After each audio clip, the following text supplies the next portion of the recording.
This year, I exchanged watching series, working or other unsuited activities for bedtime reading as the last action of the day.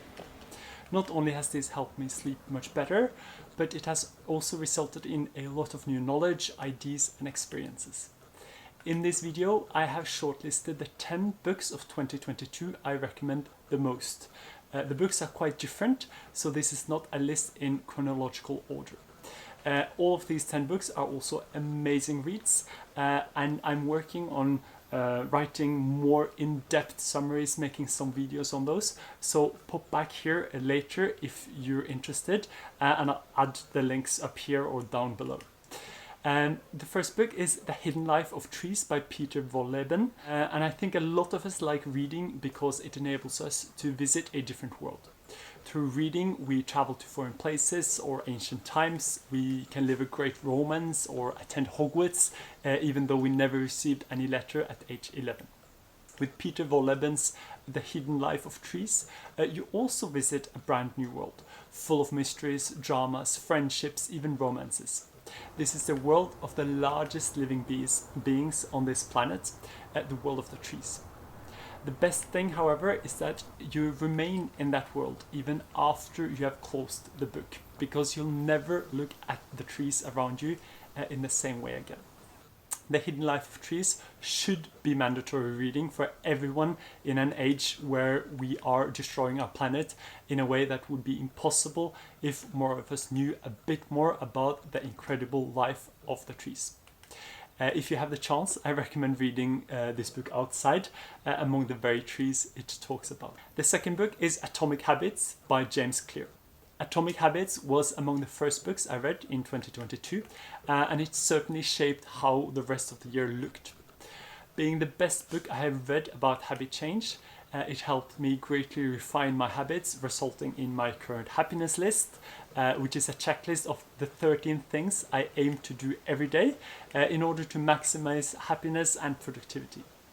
If you need another argument for reading this book, a good one is that contrary to mainstream belief, breaking bad habits or starting good ones does not require superhuman discipline or putting yourself through a lot of discomfort. In fact, all you need is to be clever about how you structure your day and your environment. The trick is making habit change fun and easy, and Atomic Habits gives you a great toolkit for just that. The third book is Goodbye Things, the New Japanese Minimalism by Fumo Sasaki. If you want an introduction to minimalism, and you really should, Goodbye Things by Fumo Sasaki is the book. By drawing on his own transition to minimalism, Fumo gives a detailed description of the many benefits of minimalism, ranging from less stress, a better economy, and healthier eating, to rediscovering ourselves, being satisfied with what we have, and no longer comparing ourselves to others. Fumo also gives a lot of very hands-on tips of how to implement minimalism in your own life. My absolute favorite is to not start simplifying your wardrobe by going through your clothes one by one. Instead, start throwing out the wardrobe itself. And with all your clothes in a pile on the floor, you won't take long to get rid of what you don't need. And you'll likely not go crazy next Black Friday if your only storage space for excess stuff is your living room floor. As you have probably understood by now, Fumo is quite extreme. In fact, he needed only 30 minutes to pack all his stuff when moving house permanently. The book, however, is great regardless of whether you want to follow in his radical footsteps or you just want to become a bit more organized. The fourth book is Essentialism, The Disciplined Pursuit of Less by Greg McKeown. In the minimalist community, Essentialism is another must-read. Where Goodbye Things by Fumo Sasaki is about the physical clutter that obstructs our lives, Essentialism is about the clutter of our calendars and to-do lists.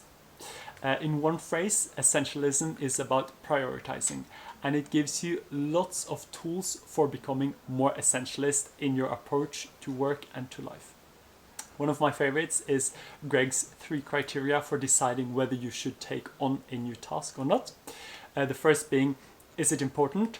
Secondly, is it interesting and fun? And thirdly, am I the only one who can do this, or do I contribute with uniqueness? Evaluating all my tasks through this exercise was quite eye-opening.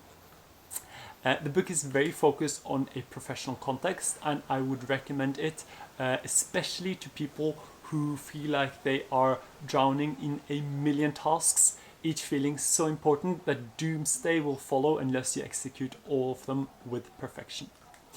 Perhaps for this reason, I identified a lot with that essentialism and even made an in-depth book review here.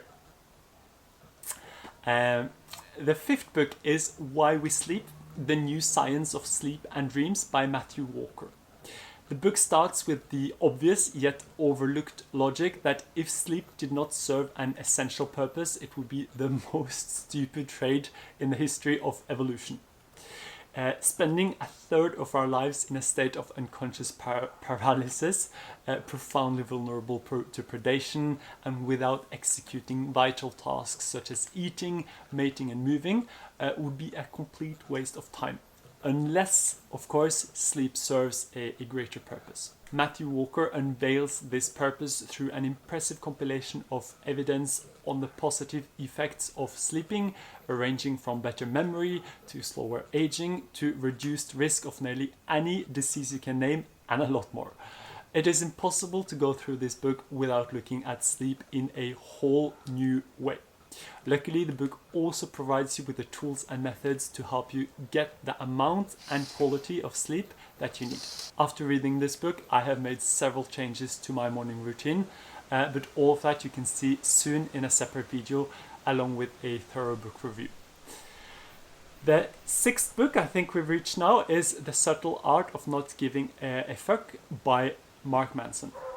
I tend to be skeptical of excessive foul language, maybe even so I flinched a bit when pronouncing the title, and for that reason I have put off reading The Subtle Art of Not Giving a Fuck for a long time. Early this year, however, it popped up as a suggestion in my audiobook app, so I decided to give it a try. Although the crude language from the title remains throughout the book, it is a very useful and brutally honest read, and it does live up to its promise of being very different from conventional self-help books. In his book, Mark says that if he were to be a superhero, he would be a panda walking around telling people painful truths about themselves, which they need to hear, but everyone around them are too polite to point out. I would say the book succeeds in doing a bit of that, and the biggest takeaway for me is that we are responsible for everything in our life. We can be unlucky, people can treat us unfairly, and we can fail for reasons beyond our control. But we are nevertheless, we have the power to decide how we will deal with that misfortune. We always have the choice between blaming others and giving up when we fall, or getting back up and trying again. Most people, including myself, have a tendency of blaming external factors when things don't go our way. This relieves us of the responsibility of taking action and is the easy and comfortable yet very self-destructive choice. The 7th book is Blue Zones by David Butner, and a blue zone is a place where people live significantly longer than other places in the world. Dan explores 5 such blue zones, asking what they do differently and how we can import those practices to promote healthier lives in our own societies and households. The 5 blue zones explored in the book are Ikaria in Greece, Okinawa in Japan, Sardinia in Italy, Loma Linda in California, and the Nicoya Peninsula in Costa Rica.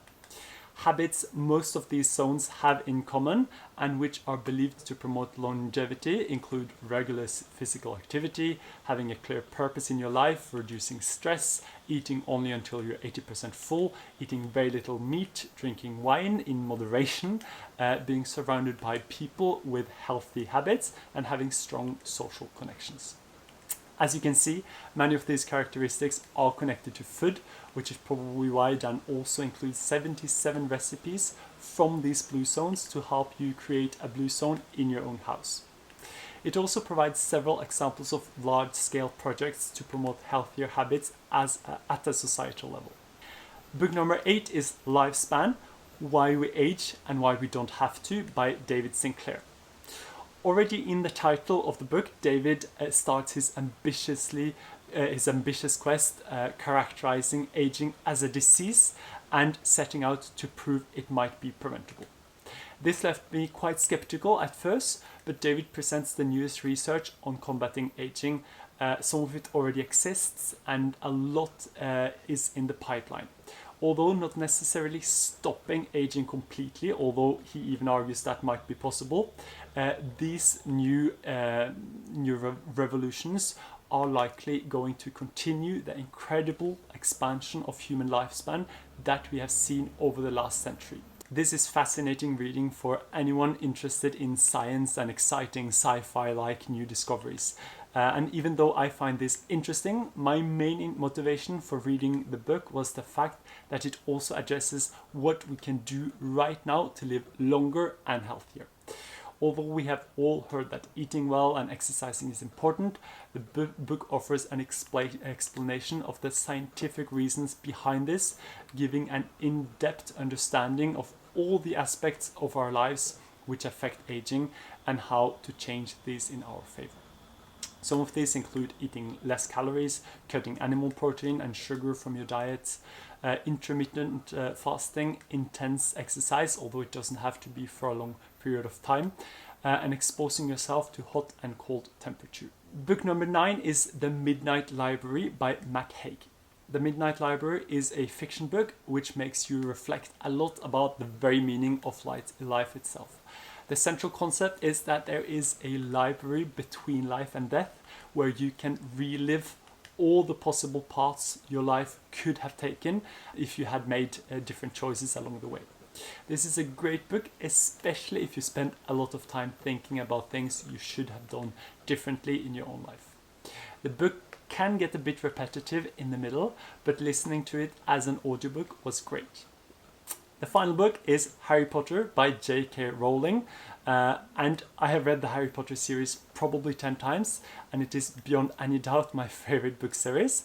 This year, however, I started reading them in German for the first time as part of my experiment of learning German solely through immersion with no structural studies of vocabulary and grammar allowed. In fact, Harry Potter has been a central part of all my language learning processes, and I've read the series in Norwegian, English, Spanish, French and Portuguese.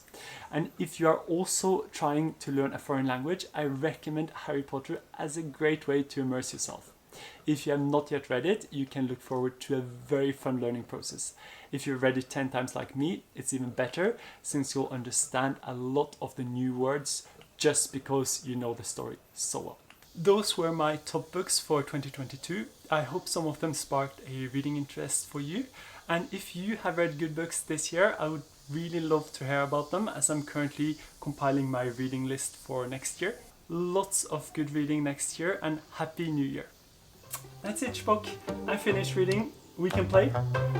Do you want to play reading out loud? You start.